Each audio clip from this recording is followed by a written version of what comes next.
Go in any corner. If your opponent goes anywhere not in the middle, then this will work. Go in any open corner. The opponent will probably go there. Go in the next open corner. You double the opponent.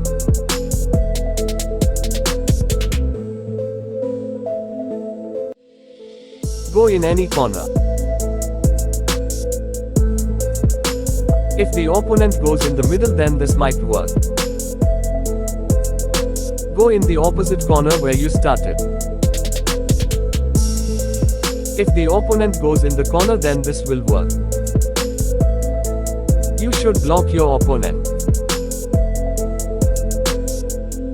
You double the opponent.